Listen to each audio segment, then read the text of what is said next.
Let in. I almost got run over by Doug today. I had to use the cell service so I could make the phone call. Oh, And he was rinsing the truck. And he loved I saw it. you leaving section, didn't say. That was fun. A call that we needed to. Yep. Yes. Anytime you're ready, Chair. This, your final regular selectmen's meeting to chair. I should have bought apple pie and ice cream. That's what I thought. Thought we had one more. Well, we got town meeting, you can bring Gary. You'll just do a little more apple pie. We'll just have it stacked behind the table. There you go. I'd like to call to order our March 4th select board meeting and begin with the approval of the minutes. Is there a discussion or motion on that? I didn't see anything really. I saw one typo, but that's it. Oh, yeah, Eric is. I didn't find it. Yeah. You have different spellings of Lurch, but if you can make them. all Make them the same, whatever we Yeah, got. yeah, Pick one. pick one, but other than that, I don't think that. He's retired. So if you're gonna be, I will be make a- changing stuff, I'm No. sorry, if you're gonna be changing stuff No. anyway, then could you put quotations around a no vote? I don't remember what line it's on. But no vote with quotations. Okay, I'll search that out. Thank you. I will make a motion to approve the minutes with those small changes. Okay. I will second that motion. All in favor on, they're approved. Public comments, Yes. yes, Maria. Okay, I sent these to Steve already. I am here tonight not as adversary of our town nor the school, but as an advocate for the family economic security of every household in Plainfield. We're currently at a crossroad. We're facing $580,000 spike in health insurance costs at the school, a 25.6% increase in a single year for the town. While we hear automatic praises for our current system, the data tells a different story. Our per pupil spending has reached $35,142, which is 49% higher than the state average. This isn't just a number, it's a weight that is pulling our seniors on fixed income and our working families toward a fiscal breaking point. For too long, our budget has been defined by automaticity. This is a wonderful word.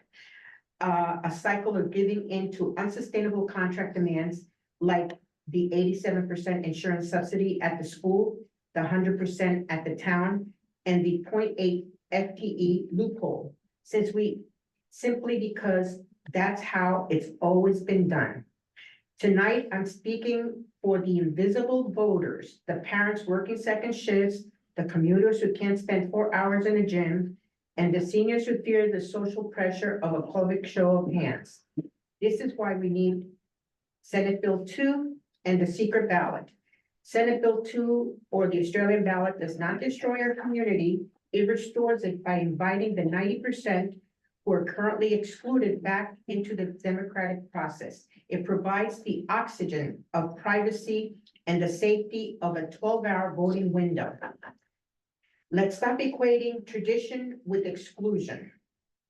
Let's choose a future where our budget respects the taxpayer ability to pay as much as it respects the school's desire to spend. I urge the school board and every resident watching at home to support Senate Bill 2 petition on March 14th. And I really want to have the school board participate in increasing the voter turnout. Somehow we have to improve that. Less than 10% of our people do not show up. While in other countries, some people have to walk miles and go through hardships just to vote. We have the luxury of, going close by to come over here at the gym to vote. So if the school board and you, the selectmen, put that front and center for next year, that would be great. Thank you. Thank you. Other comment? Move on to department reports in a particular order. Okay. Okay. Well, before I go into my report, I just want to say yesterday marked my 1 year anniversary of being Gosh, with the town of Plainfield and the police department. we should have. Um, That's two of us who can be angry now, right? I just want to say it's been a pleasure being here. I love this community. I love being, you know, a member of the community because I live here in town. Really has been so helpful. Obviously, every time, you know, working here, I turn over new stones, find new problems, try to figure out things. It's a learning curve. I mean, our biggest thing is the hiring of another officer, but I'm hoping with the new legislation that's in the works right now, that'll assist us with that problem, but I just, you know, I'm blessed to be here and everybody, you know, this town is lucky to have everybody that works for the town, for their citizens, so it's very, you know, coming from a bigger city, it was a transition, of course, but it was an easy transition because I fell into my comfort zone really fast, so. Well, you fit perfectly. It's wonderful. Yeah, Thank you. we Share the good feelings that you Yeah. have. Absolutely. Be better with pie. So for the month of February, we had 116 calls for service with only 4 motor vehicle accidents, so. I think people are starting to learn how to drive in the bad weather. We met with our body cam vendor, received our new trial cameras. We spent an entire afternoon going over the operation of the camera and received training in the cameras that we are actually replacing. Some of the likes that we have, this is the newer camera versus the older camera. So we like the functionality, how it sits on the vest, the body.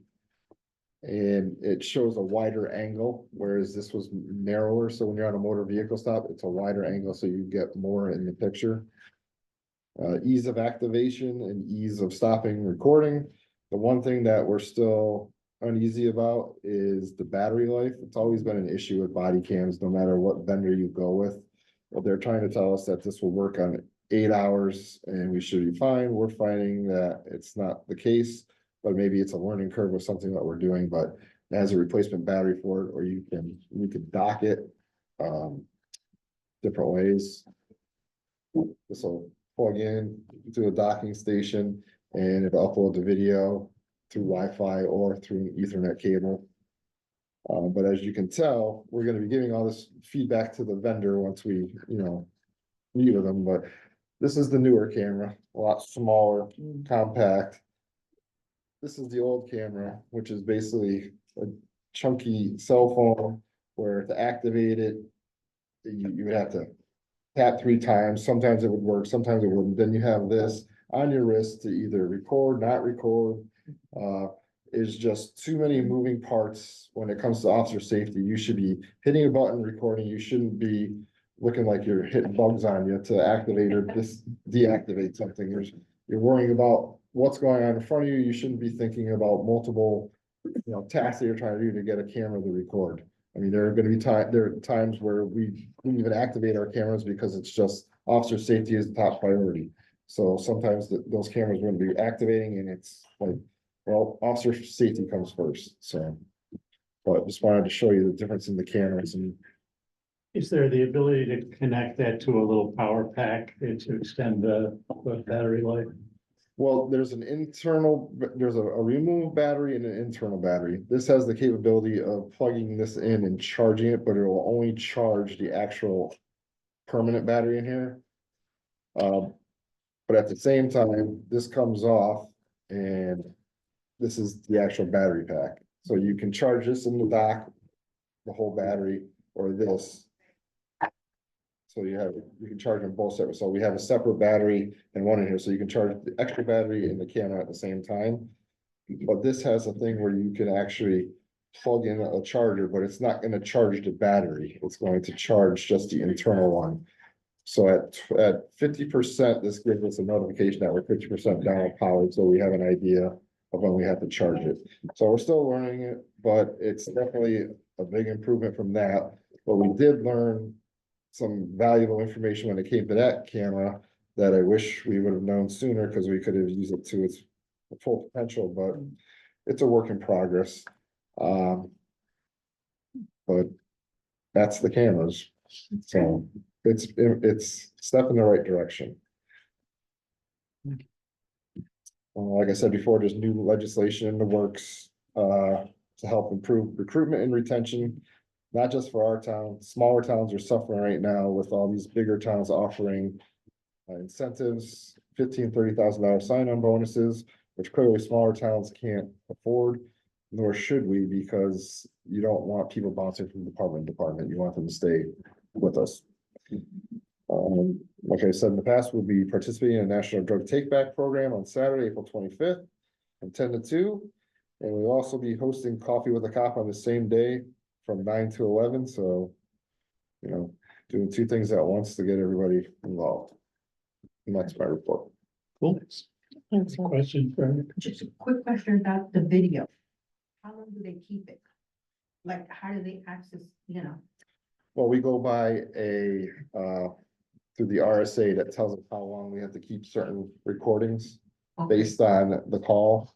It could be 7 days, it could be 3 years, 5 years, 7 years, or depending on the severity of it, it could be 10 plus.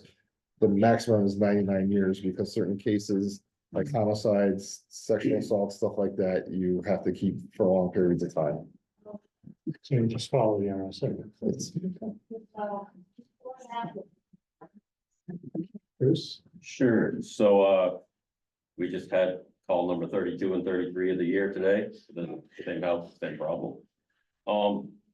So most recently, as Chief said, we switched from car accidents, we've had 5 alarms at K Way, all of which the fire alarm worked perfectly. There were 3 of the residences burnt food. We had someone with a hair product in the bathroom, and then they froze the sprinkler system up in the dining hall, so all of them were, like I say, the alarms worked just exactly as they should, even though there wasn't a real fire. We're still working with the broken sprinkler pipe in the dining hall, because all you can do is wait for it to thaw. They're hoping it will thaw out this week, so they can figure out whether they broke a pipe or just what is going on with that. So the students are leaving this week anyway, so by the time the students get back, we'll have the sprinkler system back in operation. I don't think I've talked to the new truck is in service, so we've made a few runs of that. And with that, we found a few more things that need to be tweaked, because it sat for a long time without any water in it, so the master drain is leaking, so I've got a bucket under that right now that Dingy Machine can order the parts to rebuild the valve for it, so. What's your plans for the old one? Are you gonna So offer? the old one, that was the next Oh, thing I was gonna sorry. say, so the old one, I mean, I don't need a fire truck, but I've had at least one call to the office where somebody was curious as to what we were doing with it. okay, so, I mean, we're gonna sell it, but there's still 1,000 feet of 4-inch hose on there, and we're gonna actually take it over to Dingy. They're gonna cut the retired Peter Berry stuff right off the truck and put a panel back on it, so we don't wanna advertise it till we get something like that done. Okay, And then it comes down to, it's not my truck, good. and so we have to figure out whether we're gonna put it on Fire Tech, or there's another site, or whether to sell it Municipal. There's a same vintage truck right now, Municipal, for only $5,000, and other people I talk to say that's at least a $15,000 to $20,000 truck. So it's a matter, but it'll take some time to sell it, so if you wanna sell it fast and only get $5,000, there's a better looking one right now down in Chicopee, Mass, almost identical to that. I mean, I think the history in the past, when the two departments were private, you guys were getting $2,500, $3,000, not much money, right? These trucks just Correct. don't bring a lot of money. But if you can get 15 or 20, we'd love that. Yeah. That would Correct, make us and very so, I happy. mean, it'll be probably, now that it's warmer, we'll be more inclined to get the rest of the hose off and, But your anticipation is it's gone by fall? oh yeah. What, you say? It is a fire truck, not But it's everybody. clogging up the parking lot. I was Right just now, I gonna say, can't do get to you the need trailer a for the different place to UTVs. put it? What's that? Do you need a different place to put it? Not right now, because at some point, if someone shows up and has Right, some you time, want- we're gonna pull hose and stuff off, but Yeah. yes. Okay. And then once the lawn is soft, of course, it doesn't have to be on the pavement either. Well, I was thinking Ferry Hill, we could make room, it would take some moving. Snuggle it stuff right in around. next to a grader, is that what you mean? Yeah. Is that what it is? Oh, that was out in the yard. Yeah. No, a cruiser, actually. I'm hoping that So grader. for right now, we're happy right where it is, because Yep. we just know that Sunday got to be long, and we just got some more stuff to do with it. That's fine, I just, But if someone, that's a question, I mean. it's Yeah, not I mean, my I truck think, to I sell, think but- we will offer it for public sale in one fashion or another. Correct. And try to generate the biggest amount of But, revenues we I can. Have someone that said they would, if it went out for bid, they'd like the opportunity to bid on Okay. it, so that would be a bid thing, they weren't forthcoming to me, I said, well, how much would you want to bid? Cause if they offered me 15,000, we might not even put it out for market, you know, they Yeah. could sell Well, it, we'll they see. wouldn't, they I- wouldn't say how much they were willing. I know Mike Harrington's got one right there, town line, that he's had for years, with a Well, nice yeah, Christmas North ornament. Anchor, yeah. He puts the Christmas lights on it. Yeah, so that will come up, and then that money, if I understand, just has to go back to the general fund, or can we, is there a process to get that back into the capital reserve? to It goes offset to the what general fund, but if it's 4 or 5,000, Yeah, we it'll want just go to five. the general fund. If you get 15 or 20, we would probably try to appropriate that at next year's town meeting back into the fund, Okay. out of unassigned fund balance, right? It So would it wouldn't be available for me to buy something, probably not. probably not. Okay. Well, we could What you got discuss to it. That's what my question is like, Yeah. his eyes are twinkling over there, Well, it's like, cause We you. have some rescue struts that they want, but they're $8,500 for stabilizing a vehicle, and $8,500 for repair. Right. And there wasn't quite enough at end of year spending this year, so we did. Right, I think the way to do it would be to take it out of the Take the capital capital reserve reserve fund and and then put the put the money money back. from this truck back into the reserve fund. So that's on our wish list, but it's not a need right now, Right, so, okay, no, we can talk about it, yeah, management discussion. yeah. Right. The, That's all I really have. We'll be working with Brad, some tomorrow, but I need to get, quotes for a new fire alarm system at the town hall, which I'll be working with Brad on that. So we're trying to get the different fire alarms in the different buildings to be maybe at least the same brand going forward, so Right. we don't have. I know that, different that brands. opens up a bigger discussion about fire alarms, but, Which we're having, which Right. is good. Yeah, we've started, and I. no, that's great, because I'm not, so you guys are having the Yeah, so discussion. if we're, Fire chief and the facility manager seem like the right people to if decide we're what fire expecting to put a alarms. fire alarm in the town hall this summer, I gotta get quotes and get moving on it, so. And we're meeting tomorrow about some other things. Cool, Thank you. did you have was it a fuel oil truck off the road on Kenyon? Yes, I mean, just slid into the ditch or ended up, he was in the culvert and. oh, that won't be we had good for the culvert. 22,000 pounds. It was early morning, it's still loaded. So he backed into a parking area, so the town truck could go through, and when he pulled out, he cut the corner too much and went off the end of the Oh, we culvert. got the dualies went into the The ditch. driver's side duals are off. So the uphill side was barely touching the ground. Ah, Mm. Sable and Son kind of thing, to yank him out of there? Reeds. Lucky to. Reed. Oh, that was Reed's, right? Yeah, Yeah, but one of those guys, big- Yeah, Lucky to. Made it look easy. but no fuel spill or anything. no, Lucky. it was nice out, so it wasn't, it was very nice.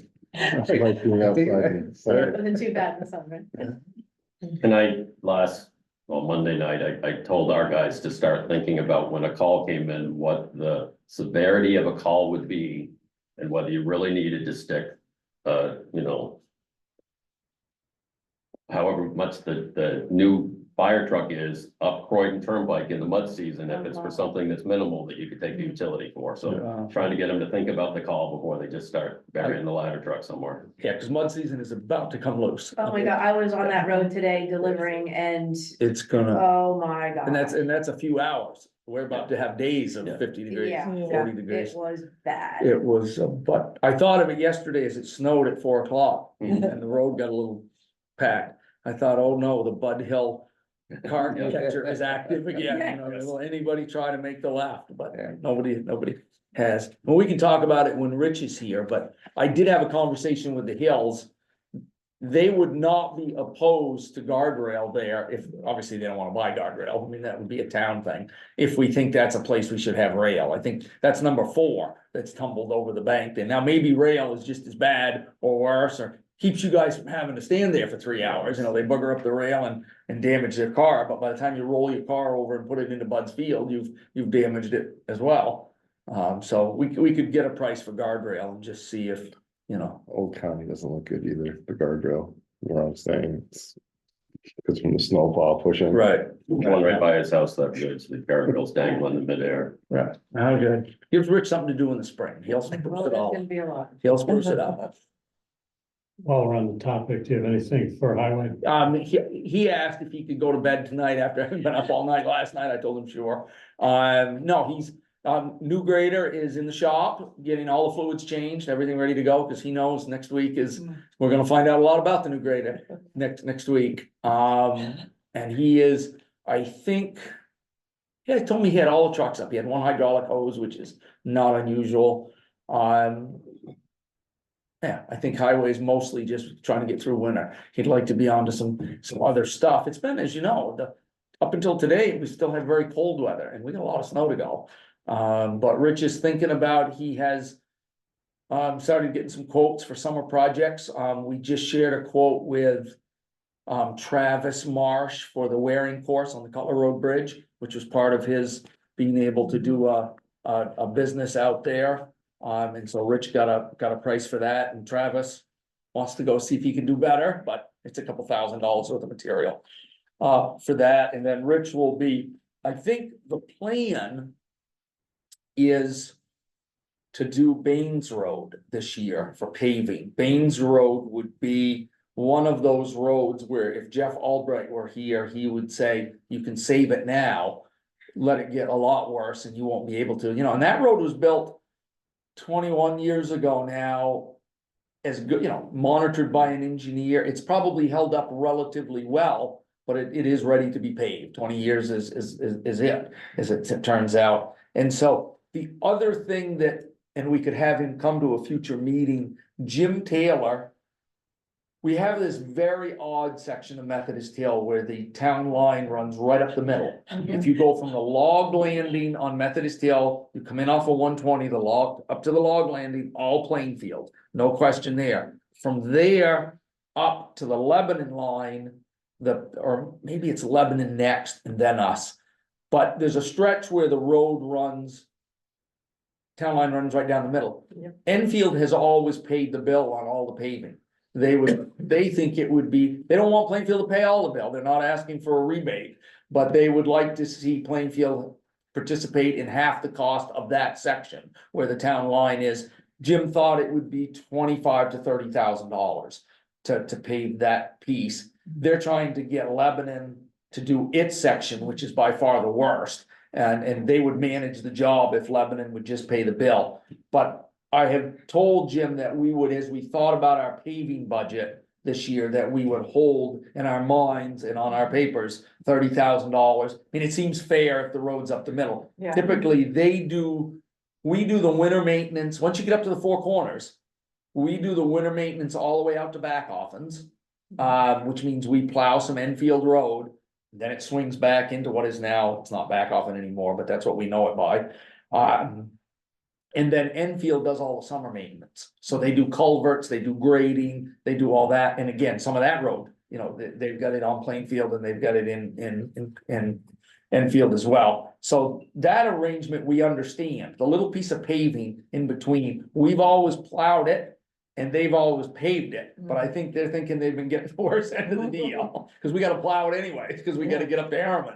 So anyways, I'm got that in my notes for our paving season to at least hold that money so it's possible that we can work with it. And then Rich will do some other little piece of paving, probably some of the short areas, but he'll have prices for you in a meeting or two. And that's what we've got from highway. Thank you. Stephanie? Hi, all right. Stuff. So I'd like to start off by proposing that we take the Boston cane to our eldest community member. Her name is Doris Hines and she lives on Bean Road. She will be 95 in April. Her birthday is April 20th. And so I'd like to propose that we go on April Fool's Day, our first meeting after town meeting. It just happens to be the first. And shower her with some Plainfield love and spirit. Have you confirmed with Sarah? Do we have one? Is I there thought you were checking on the cane. that? Well, we can check. You and I can go check right now, see if it's in the corner of the vault. But we buy those from a vendor. Okay. I think we believe we have one. Sometimes they give them back. The family gives them back to us, Yeah. but Okay. we would need one Yeah, for, yeah. for that event. And Well, if it's on April Fool's Day. I mean, I have plenty of canes at my supply closet.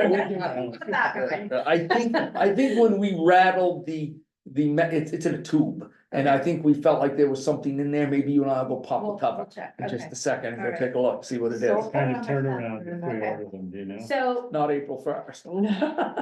I think we have one. I think we do. I can pick up flowers and chocolates and we'll make sure that who's gonna be the chairperson? It will be Amy. Okay, so Amy, Well, Ken could have raised his hand, but I think it's. I think I know Mrs. Hines. so then we Yeah. can, 5:30, Yeah, that would work. okay. Meet here and then we'll go over together, or how do you wanna do that? Or we Just meet Either over there? way. We can just meet No, at we our house. can meet here because we both have to come here after, right?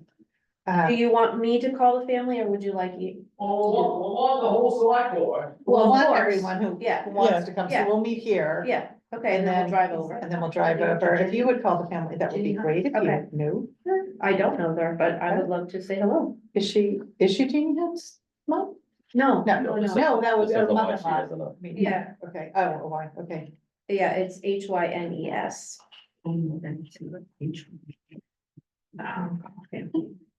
She lives with her son, so, Okay, so so we, 5:30 on 4/1 so meet here. here.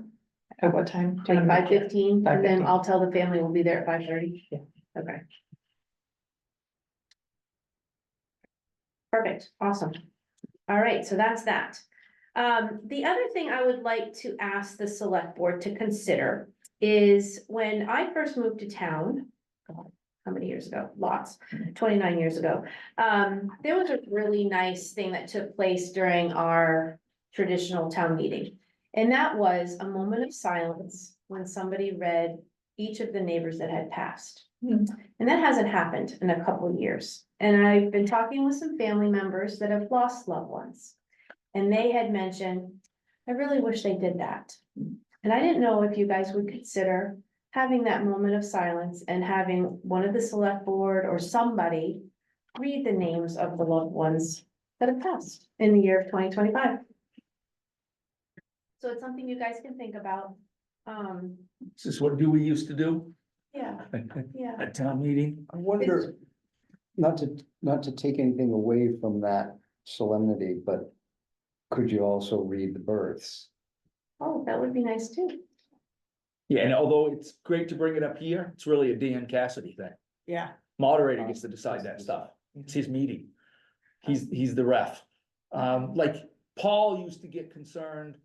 Some of the pastors would go deep into religion and in their conversation, and you can't do that at a town meeting. So words of inspiration. Well, I'm not asking for. No, but I'm just saying it's the moderator who makes that call as to whether it's done or not. So it's Dan. I think that I like the idea of, my only concern is that we would leave people out and That's cause where my- hard feelings. That's where You my know, brain. so, we have to really define the parameters of who was a neighbor or family member, do you know what I mean? Like if you know. Right, I It's think- only a resident. It's Right. only. Right, I think the it's only a thing you could resident. do is read the Read deaths from- from the town It's from report. the town report. I mean, those yeah. are state vital records. We Right, didn't right. create them. They came Okay. from the And I state. think that's the only way it's been done. And that before. captures Hey, everything. these Yes. are according to our town report. Yeah. We'd like to take a Right. moment of silence and read those that have passed, and you just read it from the book. Which is great, I just wanna be careful, you know, I can imagine if someone had their loved one living with them at that time. But they weren't a Plainfield resident, and that didn't get mentioned, like, we need to be super clear about what the list is, Yeah. because we will cause. hurt feelings, and that was not our intent. But I'm fine with it if Dan's fine with it. Okay, so do you bring that up to Dan, or you want me to call Dan? No, I'm having a daily conversation. You have a conversation with Dan. Okay, I mean, and then the question will be, who's gonna do it? I think Dan has allowed it in the past, and Paul allowed it, and Paul came up with it, I think, with Dewey. The question will be, I think it would have been Steve Taylor Yep. that did it, though, if it was when we first moved here. right, well, I think it's always been Dewey Jones Oh, has yeah, done it yeah, for a right. number of years, No, then he but I'm moved just saying, away. It would have been under Steve. Yes, Taylor. yeah, I know, and I think it came out of the discussion about trying to shift away from religious stuff, just words of inspiration, update on our community, all of those kinds of things, and so, If we can't find anyone else that can read English, I'm willing to do that. okay, so a conversation with Dan is the. and then how does everybody feel about birth announcements? I mean, Brad brought up something And the only thing with the births is they would have to be more qualified than the deaths. Because the births is a mother's choice as to whether it shows up in the town report or not. So there are some births in Plainfield that aren't in the town report. But again, we can Maybe one always, step at a time. Okay, let's stick go with back our to tradition. memory version Let's go first. back to tradition. Let's Okay. remember. first. Okay, I mean, yeah, I mean, I always think it's very moving. It makes us think about who we've, you know. and that's something that these old timers, I wanna call them, that came, have said, and that. Yeah, no, and the Well, list is right there. It's in the Is annual the reason report. they got rid of it is because it got too religious or? No, the reason that it stopped is because Dewey Jones moved away. He was one of our pastors. in And so town he- At the Blinken Light, yeah. But we're not talking about doing like a No. little speech or No, you like just say just that like at this saying. time, we'd like we- to have a moment okay. of silence for the neighbors that we lost in 2025. If you'd like to refer to the book, it's on page blah, blah, blah. And then you would just read the names You and. should be really good at it. Is it- And it's very, I don't know if she can read English though. and it's classic traditional town meeting stuff. Yeah. Exactly why you get together. Yes, absolutely. Okay. I think it's a great idea, and I would have said we did it. Did we not do it last year? Was We've Dewey been on it enough? for 2 years. So Dewey, it's been that long. And maybe it's also since Dan started then. Yeah, so that would be a good conversation, because I think Right. that is something that's very Probably valuable. just got forgotten. Yeah, okay, so I'll call Dan about the town meeting. Thank you for that. Okay. Just a reminder, KUA is going on spring break, so the Hill will be a little quieter, which is great. Not that it's a bad thing, but it will be quieter, which is good. Next week, I will be doing the Plainfield Elementary School inspection, for state regs, so that will take place. Busy week at the school. Next Thursday, we have our community luncheon there. Our seniors are very excited to walk through the school to see Project Sleuth. For all the parents that know that what Project Sleuth is, it's amazing. The kids have research projects and do these very cool 3D collages, and the seniors just love taking a field trip through the classroom. So that's really great. Also, we've talked about it before. Aaron Mello has a wonderful new club at school called the Community Service Club, and they will be running bingo. So if anybody wants to come over and have a yummy lunch and play a little bingo, that will be happening as well. There is also an artist in resident that will be starting up at the school to do storytelling. Simon and his group will be back, so he will also be doing a little workshop and talking about storytelling, and hopefully asking some of the seniors to come and spend some time with students building stories. Tomorrow night is a free night out for anybody in town, seniors, to go to the Lebanon Opera House at 7 PM to go see the musical Newsies. It's free, you don't need reservations, tickets, you just show up at 7 and have a fun night out. It should be great. Want to make sure everybody knows that the property tax relief for low and moderate taxpayers in town is available to apply for till April 15th, to speak with Michelle Marsh regarding any property tax relief to see if. And you that's might a state qualify. thing, not a local It is a thing. state thing, It's but a- you do need to go through Michelle. Well, actually, you don't need to go through Michelle, but she's She all, helps you. right, she's always helped it. It's The nice for application. those who can do it on their own, but Michelle, I think Sarah will continue to do that, but I don't know that Michelle's had that conversation with her yet. Okay, well, I can help But- too. but it We put the qualifications in plain facts. I've also announced it at the luncheons, but it gives the guidelines to see if you qualify. So that's good. That's out there. Still working on updating the phone book. I will have a table at town meetings so that people can update their phone numbers, all that kind of good stuff. And then last, there's always a lot of negativity talking about just life in general these days. And so I want to talk about something that's heartfelt and celebratory for our community. So this past Saturday, there was a wonderful event taking place at the Plainfield Elementary School at the end of February break and also the basketball season. And the students were having a fun game with their kids and their parents. And there was a medical emergency that took place at the school.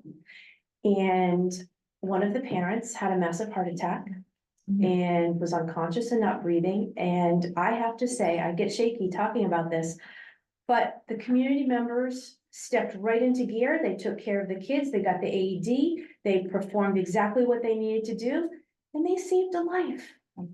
They saved a life because of an AED and fast action, and kids were calm, parents took over. It was incredible. And that's something to celebrate. That is such an amazing thing that happened.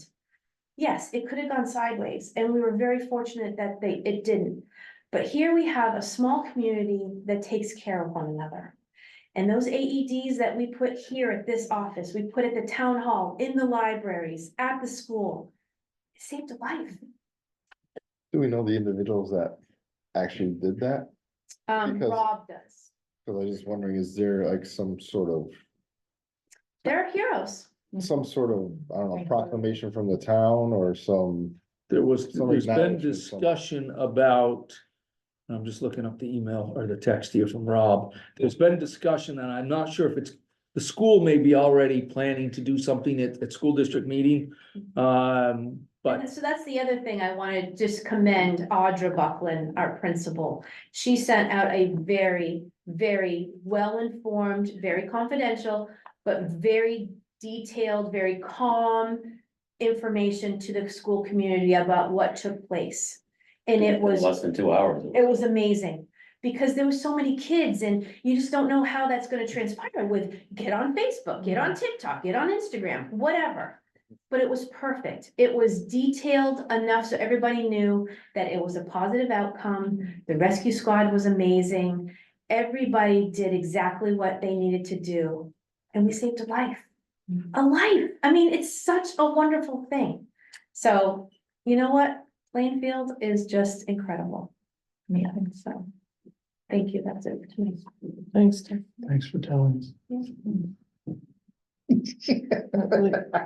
How do I follow? I know. Right, you kind of left out. Try to beat that. On Monday, we had a leak in the water tank. That big brother from Concord called. Right, that's true.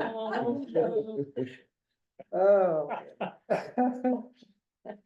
Putting Yes, straight back well. down.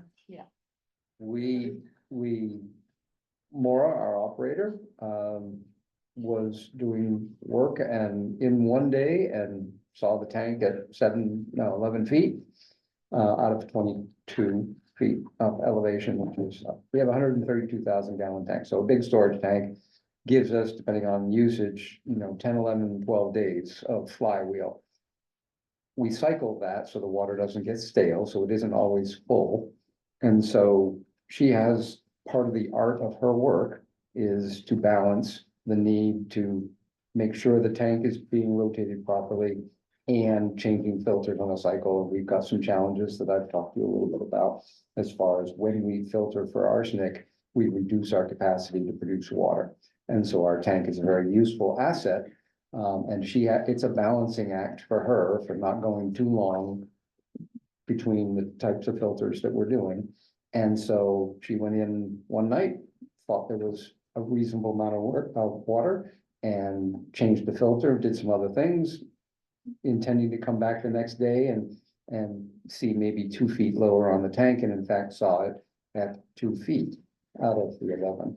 And so anyway, she called me, said, I think we've got a leak, and we started looking, did the basic drive arounds, but we had PD and other folks, fire at one point, but it took us 10 hours.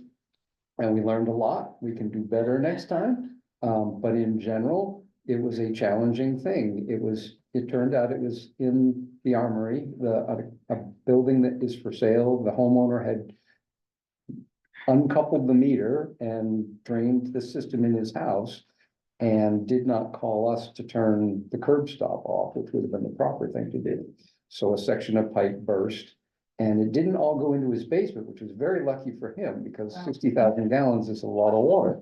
And it could have been a pond down there. But in the end, we were able to locate the leak. We, in preparation for maybe needing to dig things up, and we put a call out to a gentleman who had said, I'm happy to be your guy if you need me. And so we sort of had things staged if we eventually found it. Turns out one of the things that Steve offered to do early on was put the word out on social media. And the homeowner happened to see it there and said, I'm thinking it could be me. And so it took us some time to coordinate with a realtor to get into a key box and get Maura and I in the basement taking a look to see, and sure enough, that's where it was. But, so we learned a bunch of things. Our new meters that we're in the process of swapping, I was able to quickly verify that it wasn't in one of those 50 sites. And so that was saved us a whole bunch of knocking on doors or wondering. And so, that's really encouraging because eventually they will all have those things. And so eventually they will also have an alarm capability. The vendor is working on that. It just isn't there yet. And so that sort of lets us feel like there's a path forward for better understanding and better detection and alerting inside of homes. And so the rest is, there's some other questions about, are there things we can do out in the street? And it looks like maybe there are, and as it happens, one of the grants that I wrote, back in the fall is about to get approved. That will be the engineering work to look at our treatment. A piece of that was to look at our distribution, and now we have a new bullet point for them to consider. Maybe we can add some technology out in the field that would let us, so if we had not found it in the basement, we were at the point of saying, okay, we need to start closing off some valves and shutting down sections of the main, and then looking to see if pressure changed, really. And we're limited by the pressure meter in the pump house at that point. If, depending on which section, we could watch maybe the level rise in the tank, but that could take a while. So troubleshooting this kind of a problem is challenging, especially for a small district. I think there's some things that we can do that will hedge against that kind of delay, but I think a whole bunch of stuff came out of it. People pay attention to social media, so we should use that. We already had a vision of reaching out and getting a contact list. What's your preferred mode of contact if we need to reach you about water district issues? Now we have a current event that we can refer to and say, this is why. We need to be able to find these leaks fast so that people are not inconvenienced. So in the end, we sort of dodged a bullet. The tank recovered, as soon as we shut the curb stop off, within a few hours, we could see minuscule changes in the tank level. We never dropped pressure below 45 pounds. And so from that perspective, although we did take some additional chlorine samples to make sure that nothing had gone awry in terms of the quality of the water, we didn't have to do anything extra as far as the state was concerned. We did get a call from Homeland Security within an hour or two of Steve making the post. People reading social They media. have people paying attention to social media. I don't, good thing, bad thing, but it's out there. And so, We are a statistic now in Concord. We are an activation. what is that, against somewhere in an water. envelope in a file of Washington? Yeah. So is there any responsibility on the property owner for failure to notify the water district that, hey, Yes, I think. I'm not sure how we decide, but certainly we have a notice that says we charge a fee to turn things on and off. I have not found an ordinance. I believe we would certainly be entitled. He tampered with his equipment and caused a $60,000 a 60,000 gallon loss. I think he ought to be on the hook for something. I've talked to Maura, Lebanon or Hanover does in fact impose a penalty. They have a posted ordinance, and so they're a little bit ahead of us in terms of documentation. But I think that's a Yeah. question that we should Yeah. discuss. Be a town ordinance or a water district policy. So I think it needs to end up in both places. I think, on the section of the town website that deals with water stuff, policies certainly ought to be there, all kinds of things. Does it need to be anywhere else? Does it need to be officially adopted as an ordinance? I don't know. I think that's a Barry question or a you question. Yeah, But maybe, we should definitely look at it. Are we, Yeah, are we 7 cents a gallon? No, it's $11 1,000 or I've So, lost, it's on the website. Rob, when you talk about the alarms now, they're on the individual meters? Is So that there's right? no alarm. What I was able to do is I can look at I can drill into, it take a Yeah. minute, but on any given meter, I can go look at Okay. the flow in a period of time. So I could say, did anybody, first off, because these are new, does anybody have $60,000, 60,000 gallons Yeah, right. where they shouldn't have, Yeah, right? so we've got a couple of Most of smaller these things. meters right now are reading in the 2,000 kind of range. So the 60 number was, I could generate a report like a billing report. Are there Yeah. any things that can, things that happen to the tank itself? Like that's a huge quick drop. Is there Right. any notification you get that? So we you've had a have, huge we quick have drop? alarms on the level of the tank. The alarm had been set at 10, Yeah. and because of this recent arsenic thing, we've been tripping that a Oh. lot. And neither Maura or I have done our due diligence to lower that alarm Yeah. to a better level. But even better than that is we could do a delta. We get readings every Mhm. hour reported to us, and we could say, if ever we see a delta of Yeah, Mhm. 10,000 gallons, that's more than we ever see, even when there's a big auction going on, or, Yeah. but, that was one of, so Maura was thinking about those things. She knew that there had been a small draw for, ice skating. Mhm. That shouldn't have been enough to trigger something. But anyway, there are, there are Okay. things that we can do. And the thing that I'm most interested in is essentially water meters where some of the valves are, so that we can look at flow down a leg or a branch of the pipe. Mhm. We have half a dozen valve boxes, which are a column of metal that lets you put a wrench down and turn a valve.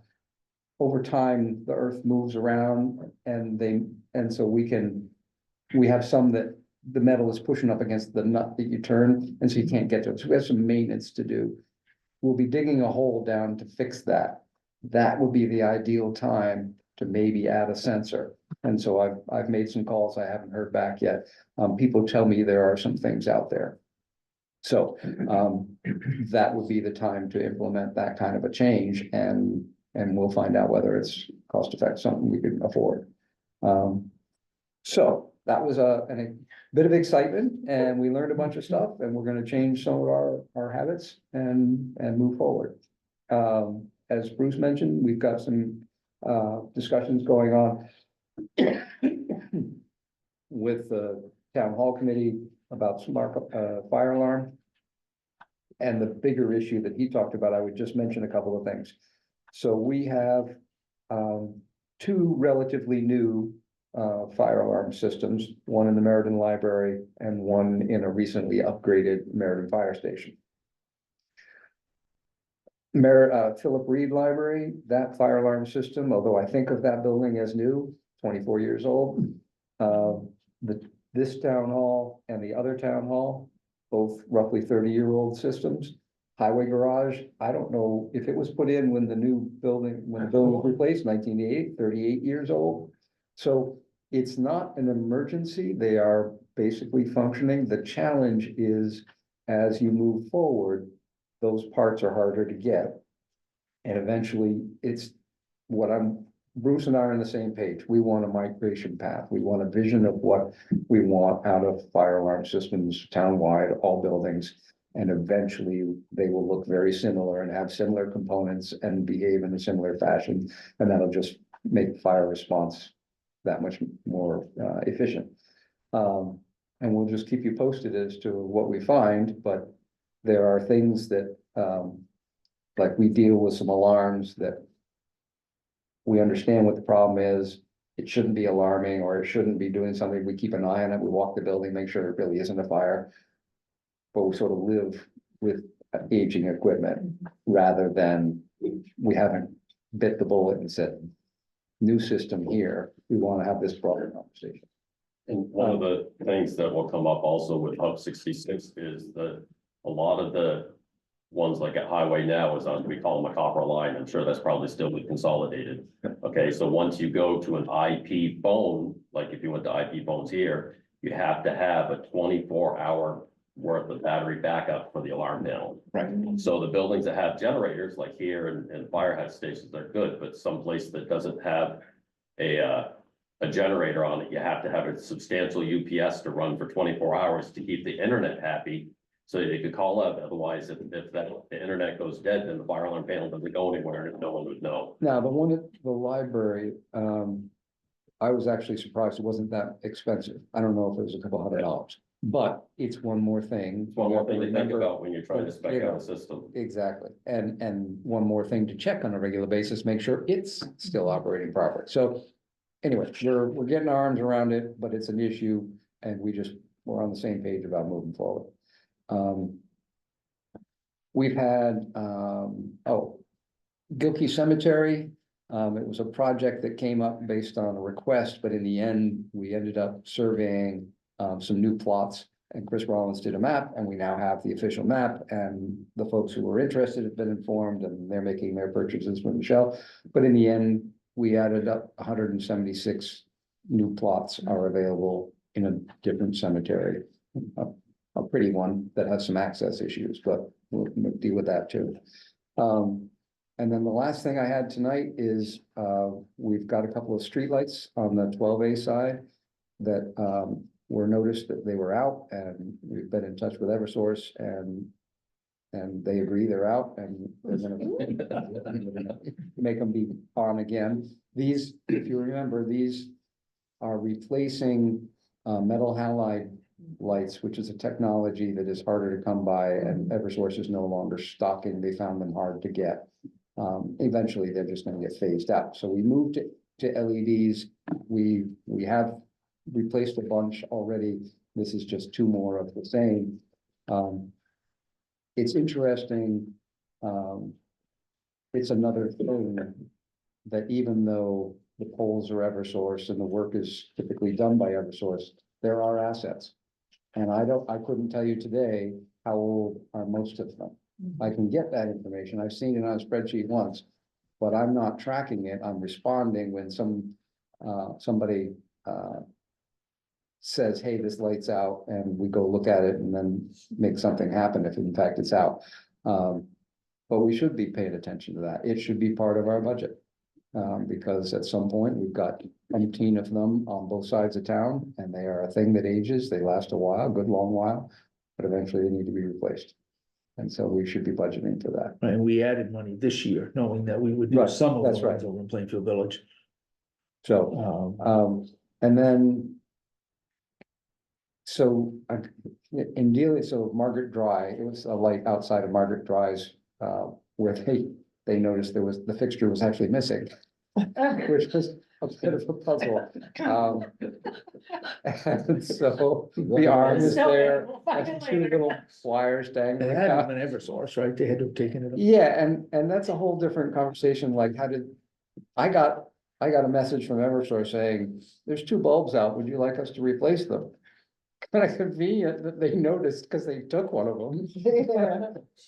So I'm gonna find out what the sequence of events was. Presumably they noticed it was out and took it down for some reason in anticipation of replacing it. Anyway. In talking with Margaret just has a bill that's about to get passed, which has to do with the power company's ability to pass on information to various EMS folks like Cornish Rescue about inhabitants in homes, which dovetails nicely with the conversation that we've been starting to have between Stephanie and PD about they track or keep track of folks that have special needs that in an emergency want an extra check, want a check. And we've been talking about developing an application, a tool that would help them manage that list and propagate to the proper people information about the state. Has somebody checked it recently? And if so, no one else needs to check. And is there a need that came out of that check? Yes, they're fine, but they need oxygen, or yes, they're fine, but they're low on water, or whatever the thing is. And so Margaret's legislation will actually help clarify the kind of information and put good boundaries around it, because sometimes it's HIPAA related stuff. And so it's sort of all grist for the mill, but this project that we've been talking about needed some background work of how are we gonna display and track this? A map would be handy, good visual cue. How do we identify these folks? Do we know what do we know about our addressing system? So there's been a little flurry of activity that I've found out what the town has been doing historically about. And road these maps. are only people who wanna be on this list. Big Brother isn't watching, you have to do some, you have to do We're something. not sharing, and Right, that's but- one thing I told Margaret. But is only that- the residents, the only people on the list are people who have expressed an interest That of being opted in. on the Right, list, who yeah. opted in, right? Yeah. Some, And I'm and then presumably others, we there's know of. there's layers of that, right? And we haven't even gotten into what they want in this tool. We've been talking about what is the function of this tool and who is it right now? And I'm slowly realizing from these conversations, dispatch already has some kind of information. The power company apparently already has some kind of this information. PD and social services may already have different information or may, but I think there's agreement that there is a function out there that the town does, and there's a way to make it better. And so we've done two things that are sort of building blocks for that, which is you've been working on the authoritative roadmap. So we've Right. now resolved what roads are what names, and so there should never be a question about where is Main Street or where is whatever. The second piece is addressing. We've had an address system that Steve reports, maintains, and then reports to some folks who care, 911 being one of them. In working with our GIS consultant, we've been able to put points on a map for those specific addresses, and in the process, just like we resolved, or Steve resolved with Upper Valley, Lake Sunapee, DOT has a section of road that called Class 6. Somebody else says, no, this is a private road. That process of resolving those, so we now believe we have an authoritative map, doing a similar thing, about to start doing a similar thing with addressing, so that we can say, okay, we know that an address is on this road at that site, and by the way, it's that building, not that one. If you're looking at, Google or some other thing, that should help make sure this assistance tool is actually pointing to the right place in the event of an emergency. So those building blocks are getting a little bit better detailed, and then we'll start to look at that tool. But anyways, that work is ongoing, part of that grant for Mark Goodwin to be working on our GIS data, taking what we've got, fleshing it out, resolving discrepancies, giving us something that we can rely on. And now we're going to use it. So that's. And additional layers of this stuff will also include some of the highway maintenance stuff. It is places where we can identify steep slopes, culverts that need to be, any number of layers. Once we know that we have a map that is good, and we've, in the last couple of years, we've used Upper Valley and others to generate some of that data. Chris Rollins is always willing to generate data for us, but also Upper Well- Valley, and we'll be able to use those layers on Mark Goodwin's work. So, for example, the streetlight request that came in, the first question is, where is that streetlight? And then the second question was, what's the pole number? Because Eversource thinks of it as a pole number. We think of it as outside Margaret's house, and at some point when Chris Rollins geolocated all of the streetlights for the town, he wrote down the pole number. So now we have that layer is a better layer than anyone else had. And we're gonna offer it to anybody who wants it, in terms of if Eversource cares, they're gonna continue to track it the way they want, but again, it's underlying information put together in a way that helps us do something that we want to do. So, anyway. So I think that's, Thanks, Yeah. Fred. Thank you. I think we are. I wanna talk about town meeting, but we can, and we can do that, I think it's quick and easy, you have your books, so in each blue tab. Yeah, everybody has the same book, except the blue tab, you have the Mr. Moderator, you have the motion. And there is detail, you should feel free to add whatever detail you need to add. To make yourselves comfortable, we've tried to add, we've got the budget in there, we've got detail about the roof project, we've got detail about the reserve funds. All of that kind of stuff, we've got some information about. The highway garage, which will give you some history of these, that's all in yellow. And so I think it takes you right through the town meeting. I'm around, obviously, between now and town meeting, so if you have any questions about your articles. Typically, we like to, on the committees, we like to acknowledge the people who served the previous year. And you can say that it's, in the town report, and these are the folks that served, or however not, but I don't think any of the articles are particularly controversial that you'll be doing. So that book is ready.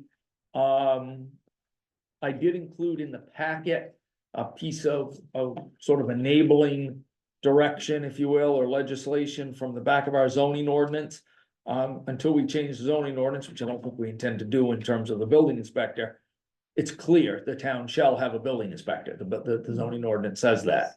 And so right now we have 2 candidates who are interested in being the building inspector. Boone Rondeau, who was the building inspector once before, and Jeff LeBlanc, who you may know from fire.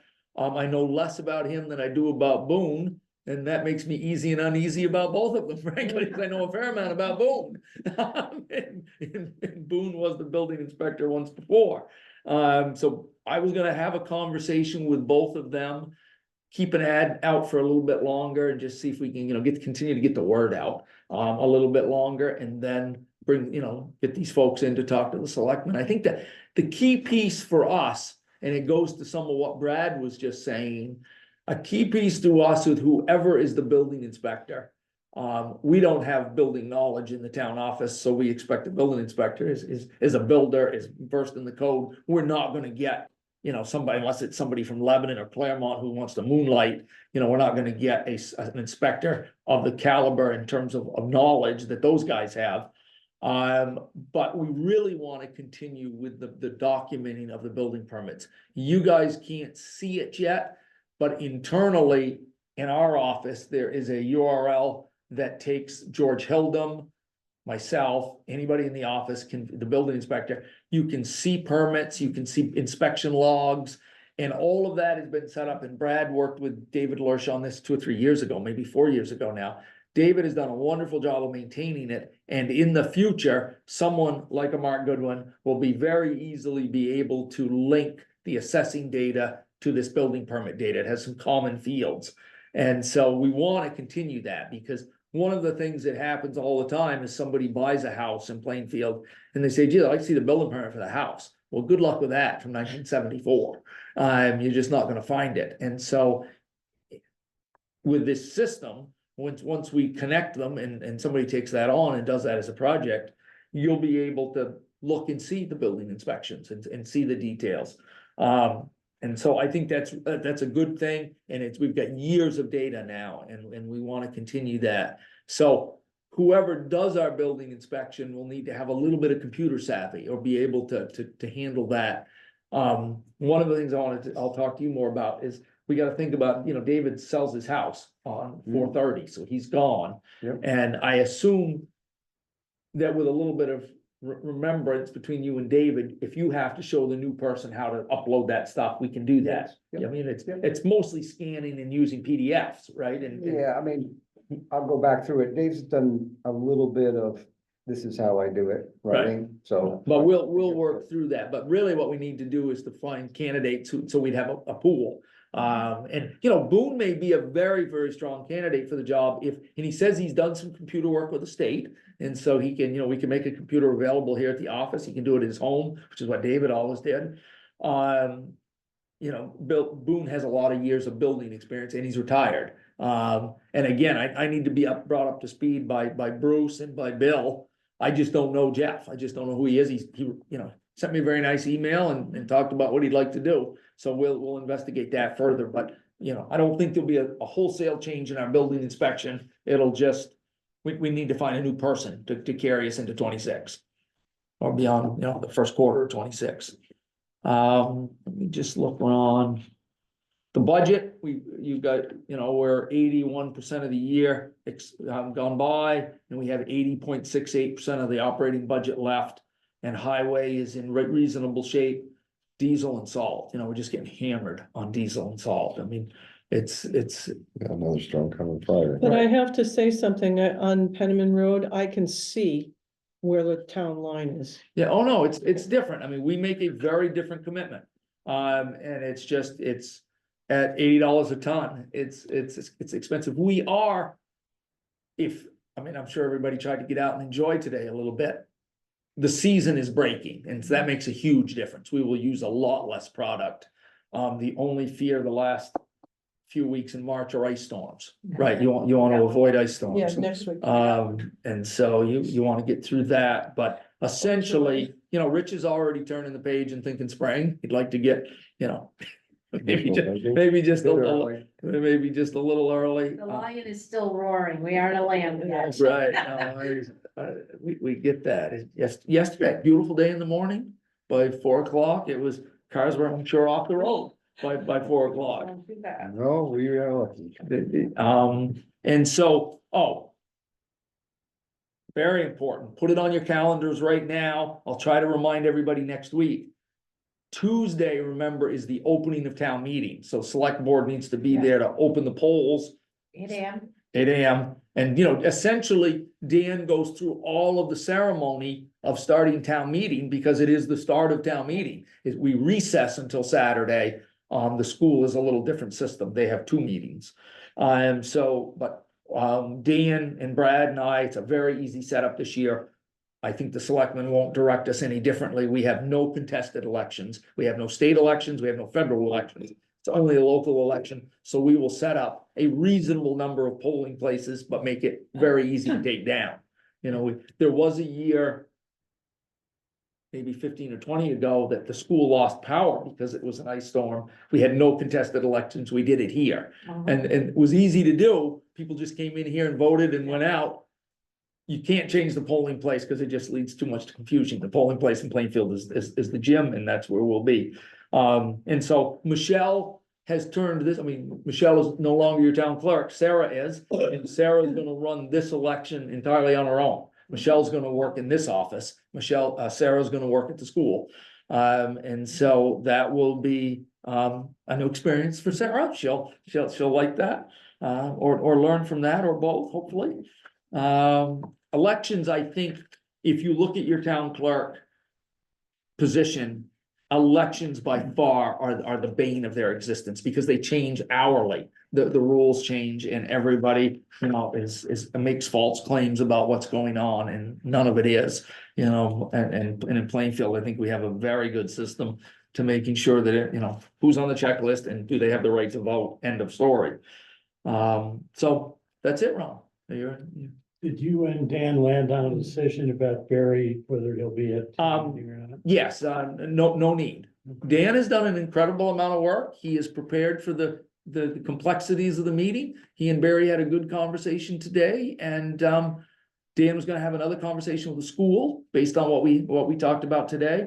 But he seems incredibly set and confident. He knows exactly how he's handling each article.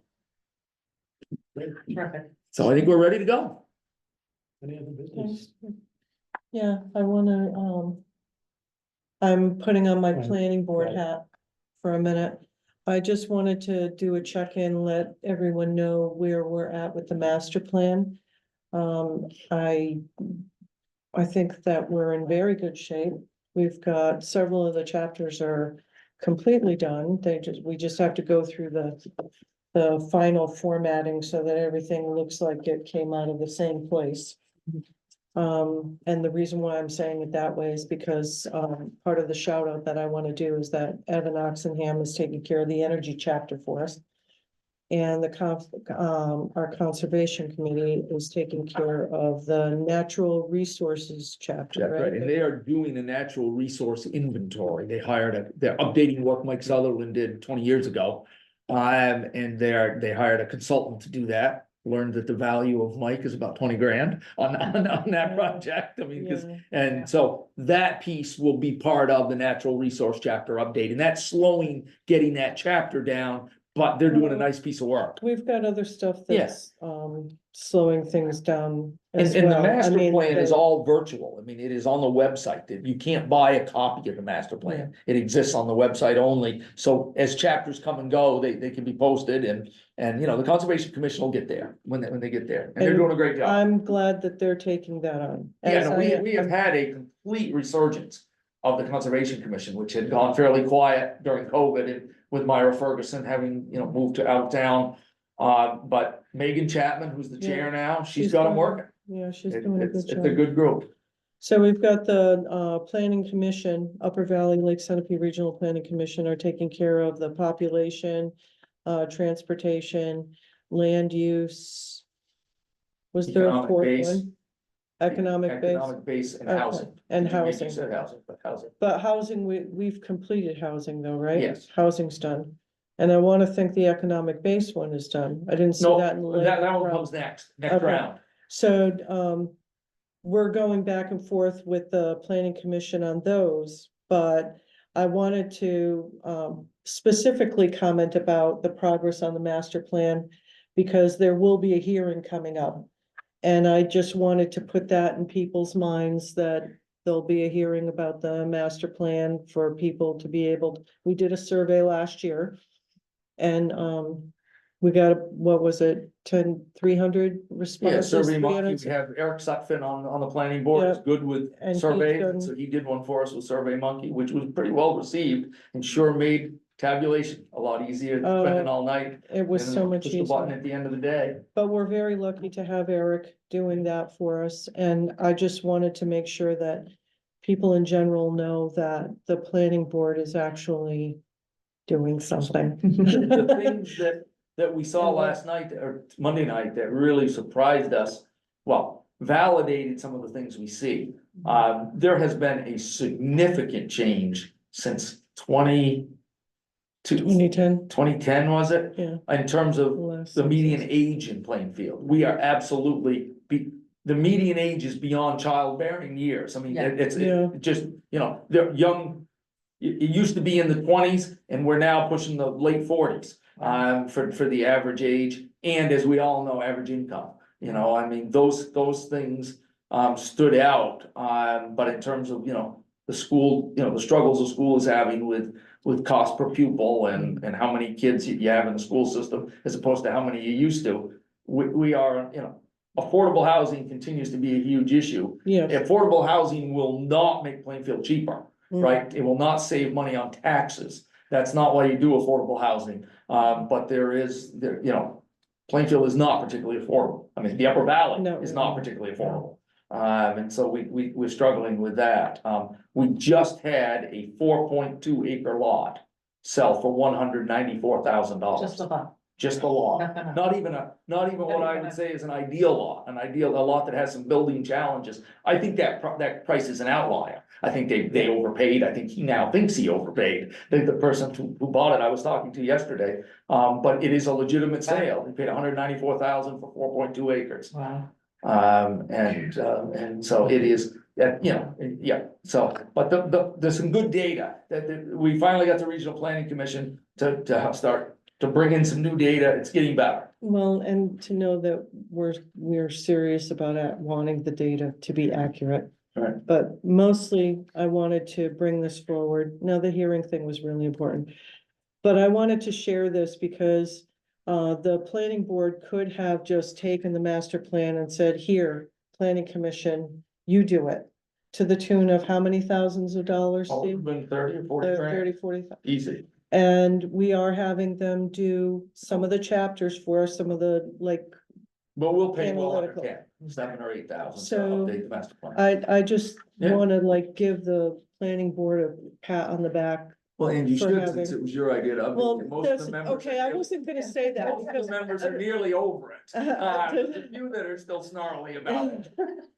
I wasn't It- gonna just say it- that it- part about it, but. It is not a wonderful way to spend an evening, And- updating the master plan. I'm sure It is a But bit it really dry. needed to be done. No, it did. It really And did. Jane, I think Jane is, I think she's into it, you're into it. Well, and in my defense, I did not want to be the senior member on the planning board when it was done.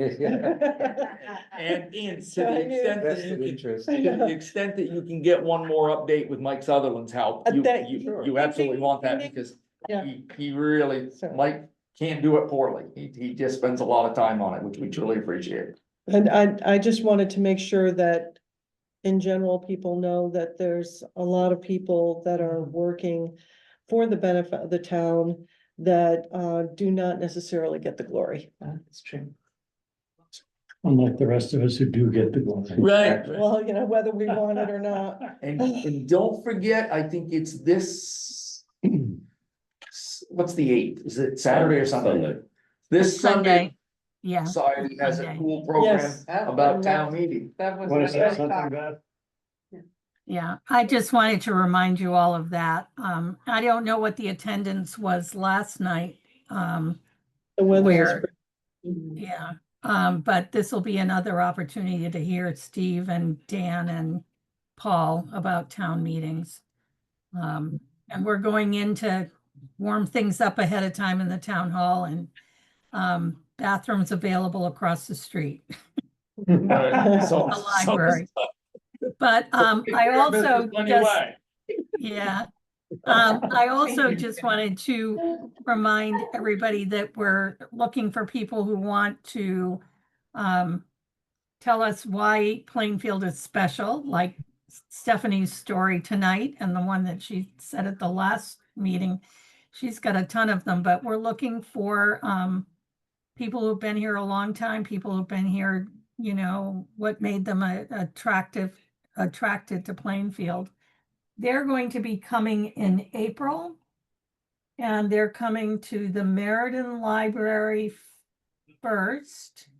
And they're coming on the 16th through the 19th at the Meriden Library. And then they're doing the Plainfield Town Hall from the 23rd to the 26th. They're going when the kids are on vacation and Valerie Newton doesn't need the town hall. So that worked out well. And we're looking to talk to about 30 people. And so if anybody that's in the room tonight wants to join us being interviewed, we'd love to put you on the list. I drafted my parents. Does that count? Great. We'd love to have love to have them. I sent you an email, Bev. They're thumbs up. They are? Okay, Yeah. good.